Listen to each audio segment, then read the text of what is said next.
ఆద్య, రాత్రి కూడా నువ్వు సరిగ్గా తినలేదమ్మా. రా టిఫిన్ చేద్దు గాని రా. లేదు పెద్దమ్మ, శ్రీను ఇంకా రాలేదు.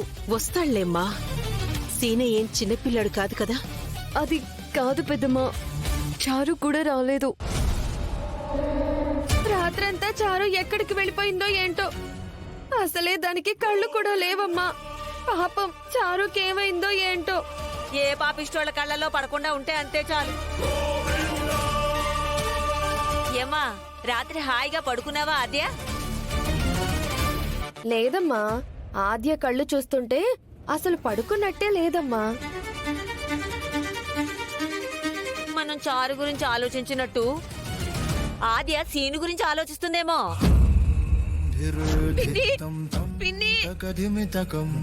చారు అమ్మమ్మా, చారు పిన్ని, అయ్యో పిన్ని, చారు చారు చారు అమ్మా, చారు పిన్ని, చారు రాత్రంతా ఎక్కడికి వెళ్ళిపోయావు? అసలు ఏమైపోయావు పిన్ని?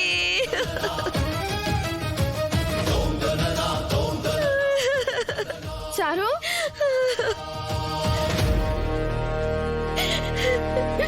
ఏమైంది చారు? అలా కప్పలా ఖర్చుకోకుండా అసలు ఏం జరిగిందో చెప్పవే చారు. చారు, ఏమైంది? ఏమైందో చెప్పు చారు. అదే పిన్ని, ఏమని చెప్పాలో ఎలా చెప్పాలో తెలియడం లేదు పిన్ని. విషయం ఏంటో చెప్పు చారు. అది నా నోటితో నేను చెప్పలేను. బాగానే మాట్లాడుతున్నావు కదే, చెప్పు. అది సరే, ఇంతకీ నా కొడుకు ఎక్కడా?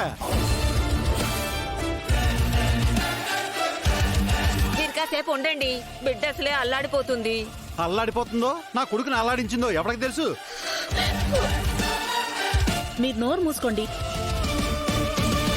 సీను నీతో పాటు వచ్చాడా? వచ్చాడు. వాడు నీతో పాటు వస్తే మరి నీతో పాటే రావాలి కదే.